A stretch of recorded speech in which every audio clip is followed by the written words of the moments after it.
मेरा नाम मुबशिर अली है। हमारे घर के अंदर रमज़ान पूरा हमने बगैर लाइट्स के गुजारा है, जिसमें गर्मी होती थी और गर्मियों के रोज़े थे। उस वक्त अब्बा ने कहा बेटा अगर स्कॉलरशिप लगेगी कहीं पे तो जाओ, नहीं तो मैं अफोर्ड नहीं कर सकता। मुझे मेरा पहला लैपटॉप अब्बा ने अपने बाइक बेच के दिलवाया था। महीने में गोल था 30-40-25 हज़ार इस तरह कमाने का, and I earn more than 150K। कभी भी किसी भी डाइन इन जगह पे इस्लामाबाद में मैंने पहले पूरे साल खाना नहीं खाया। नवंबर में डिग्री छोड़ के घर गया। नवंबर और दिसंबर की कलेक्टिव अर्निंग $16,000 से ज़्यादा थी मेरी।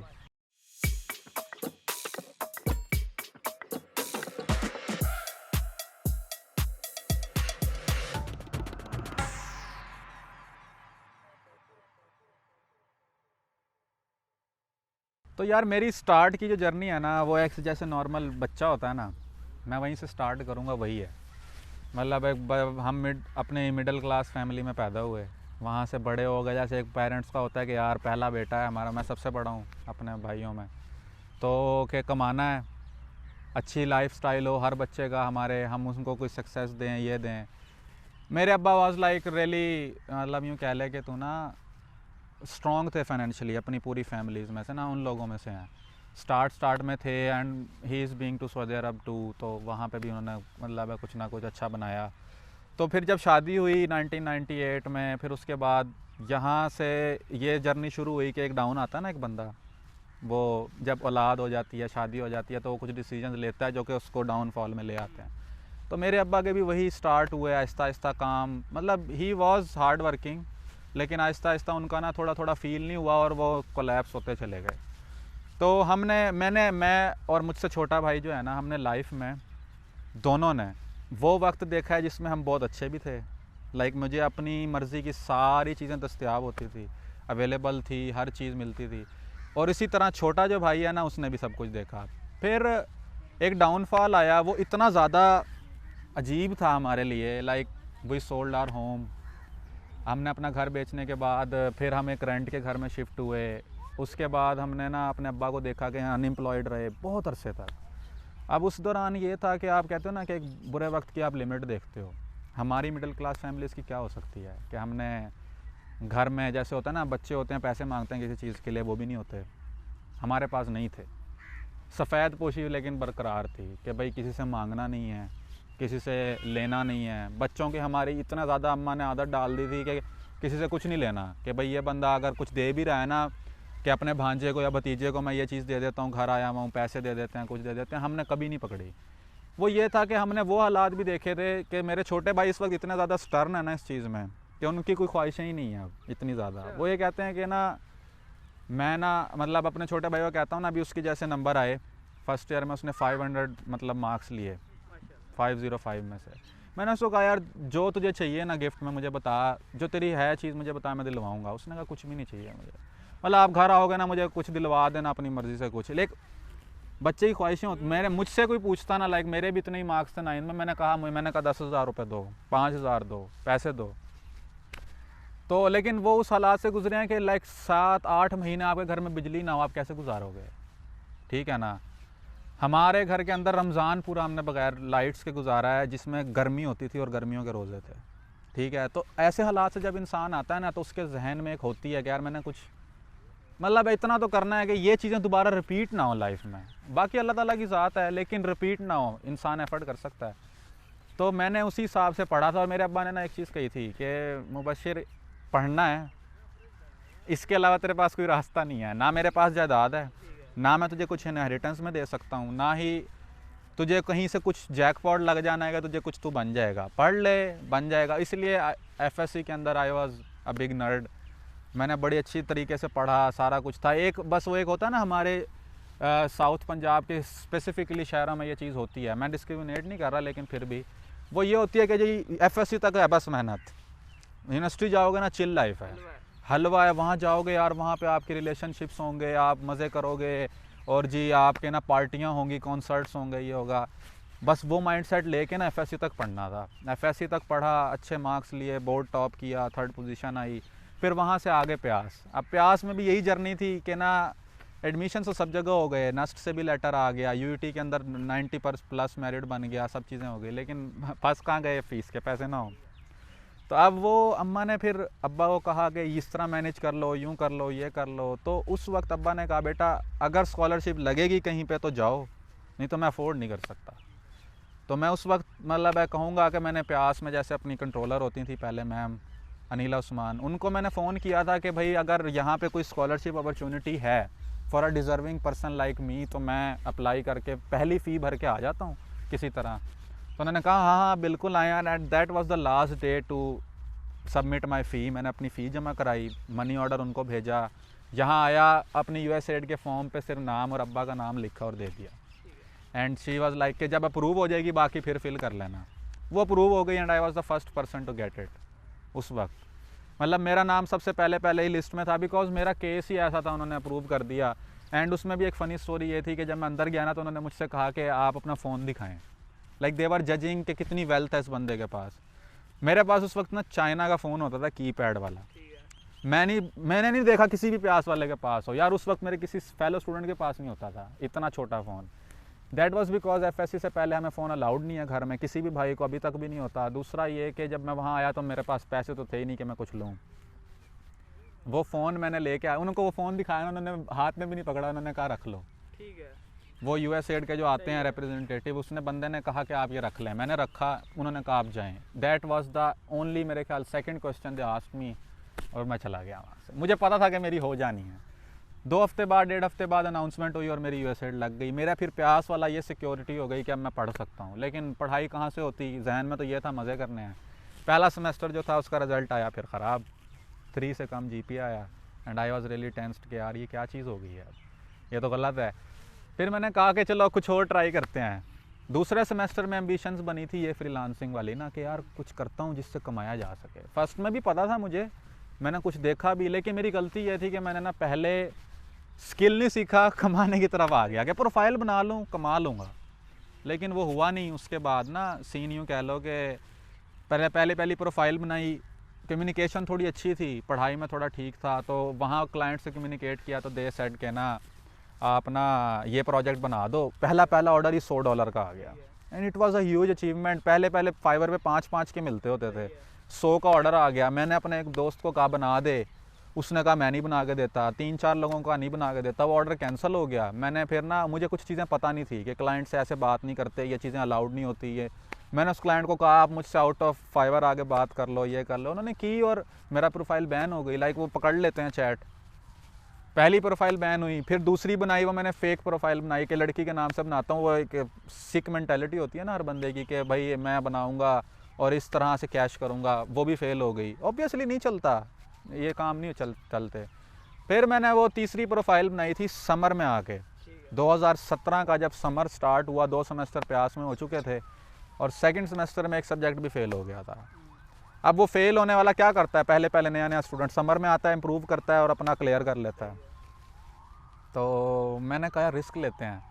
मेरे पास एक लैपटॉप था जो कि मैंने फर्स्ट सेमेस्टर में लिया था, जिसकी मैंने एक स्टोरी भी डाली थी फेसबुक पे। वो ये थी कि मुझे मेरा पहला लैपटॉप अब्बा ने अपने बाइक बेच के दिलवाया था। मतलब वो बाइक बेच के दिलवाया था, तो मैंने वो लैपटॉप लिया हुआ था और मेरे पास था वो। मैंने कहा इस लैपटॉप का 18,000 का है, 19,000 का है, इसको मैंने ना इससे 20-30 हज़ार कमाने हैं।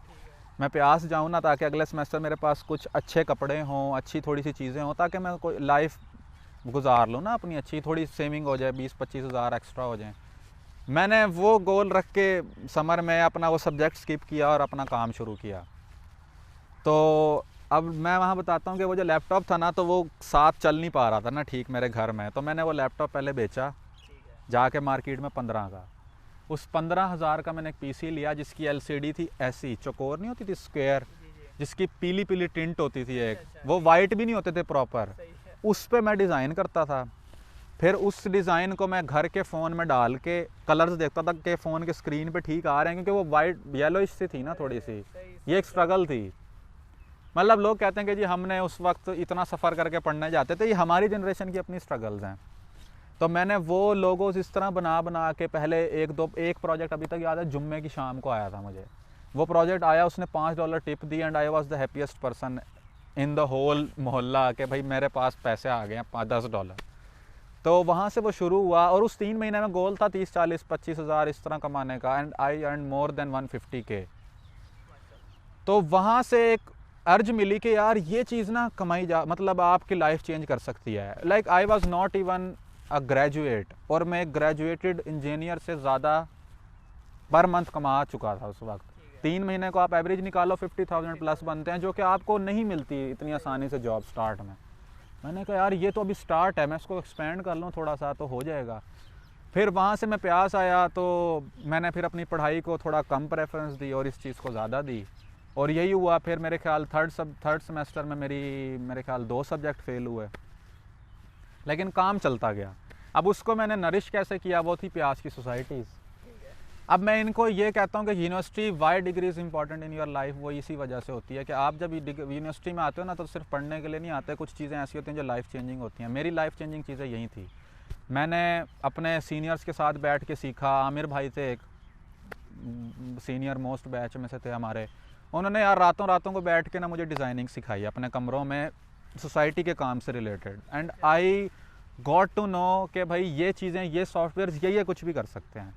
देन मैंने वो काम जो है ना सही तरह से सीखा, वर्कलोड मैनेज करना आया। मेरा एक क्वेश्चन है कि आपने ये सीसी के कंप्यूटर्स पे किया या अपना पीसी? अपना पीसी मैं फिर प्यास ले आया था ना। अब जैसे 1.5 लाख रुपए मैंने कमाया तो उसमें से मैं 60,000 का एक पीसी घर से आते हुए ले आया। अब मेरा काम का वर्क फ्लो थोड़ा तेज़ होता गया। अपनी वर्क मशीन में इन्वेस्ट करो तो आपकी एफिशिएंसी बढ़ जाती है। तो उस वक्त वो 60,000 का पीसी बड़ा एफिशिएंट था, अच्छा था। मैंने वो चलाया, फिर आमिर भाई के साथ बैठ के सीखा, मुइज़ भाई हैं उनसे सीखा, फिर वहाँ से आगे काम चलता गया। और मेरी जो है ना अर्ज बढ़ती गई। वजह क्या थी कि यार अब ना अपने गोल्स पूरे करने हैं। वो गोल्स क्या थे? फ़ोन लेने हैं, अपने अच्छे मतलब है आउटिंग्स करनी है। फ़न फैक्ट बताऊँगा, पहले पूरे साल में प्यास के मैं सिर्फ राहत तक गया था पिज़्ज़ा खाने, तरामड़ी तक 10 किलोमीटर। मतलब मैं इस्लामाबाद बाहर आया था लड़कों के साथ, कभी भी किसी भी डाइन इन जगह पे इस्लामाबाद में मैंने पहले पूरे साल खाना नहीं खाया इस्लामाबाद में। And I visited every possible eatery in Islamabad जो कि अच्छी थी, मशहूर थी in my second year at प्यास। मेरे गोल्स थे कि यार अब ये लाइफ भी एक्सपीरियंस करनी है, ठीक है। अब बस वहाँ से फिर वो शुरू होते हैं। जब आपके एक्सपेंसेस बढ़ते हैं ना तो आपकी मोटिवेशन बिहाइंड द वर्क बढ़ जाती है कि यार अब मैंने ना लाख रुपए पर मंथ से कम नहीं कमाना, कुछ भी हो जाए, पढ़ाई जाए साइड पे मैं कमाऊँगा। वो गलत फैसले थे कुछ उसमें, लेकिन चलती है वो करके बस फिर मैंने आगे अपना काम बढ़ाया, स्केल अप किया। अब वो इस लिमिट पे आ गया कि पढ़ाई और उसमें डिसीजन करना था।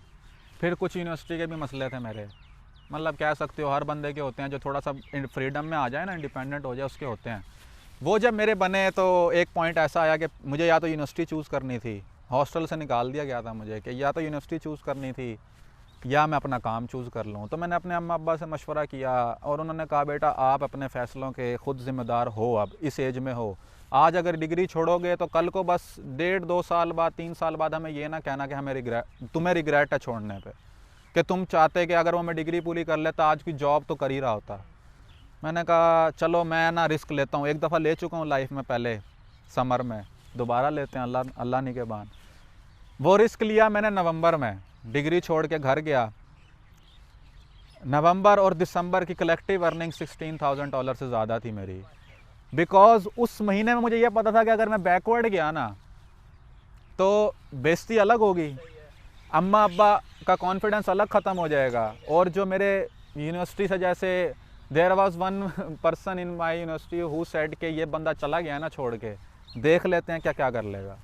तो वो एक ईगो होती है, ईगो। गलत चीज़ें हैं इनमें, काफ़ी ज़्यादा एक्सटेंड तक नहीं होनी चाहिए, लेकिन वो आपको ड्राइव भी करती है कि यार हाँ ये चीज़ है, मैंने ना ये गलत साबित करना है इसको। हालांकि ये पेटी मोटिवेशंस हैं, ये नहीं होनी चाहिए आपके पास, आपके बिगर गोल्स होने चाहिए, वो क्या आप समझ आए हैं ना आके। लेकिन उन चीज़ों ने मुझे थोड़ा सा दिया कि हाँ यार आप इस फील्ड में आगे बढ़ो। मैंने फिर कमाया, पहले मैं खुद अकेला काम करता था, तो मैंने फिर देखा कि यार वर्कलोड इतना ज़्यादा हो गया कि हल्के बहुत बढ़ गए हैं, सेहत बिल्कुल ख़त्म हो गई है। फिर मैंने कहा कि इन पैसों में कोई फ़ायदा नहीं है अगर मैं अपने आप को नहीं स्पेंड कर पा रहा। फिर मैंने टीम्स बनाई, वहाँ से मेरा थोड़ा डाउनफॉल भी शुरू हुआ दोबारा से, बिकॉज उस वक्त मुझे ये नहीं पता था कि लोगों को हैंडल कैसे करते हैं ना इस काम में जहाँ पे पैसा इन्वॉल्व होता है। सोसाइटी में और इन सब चीज़ों में, यूनिवर्सिटियों में आप हैंडल कर लेते हो क्योंकि वॉलंटियर वर्क है। फिर मैंने लोगों को, कुछ अच्छे लोगों से भी काम किया, बुरे लोगों से भी काम किया, तो वहाँ पे लॉसेस हुए। फिर मेरे एक्सपेंसेस बढ़ते गए, इनकम कम होती गई।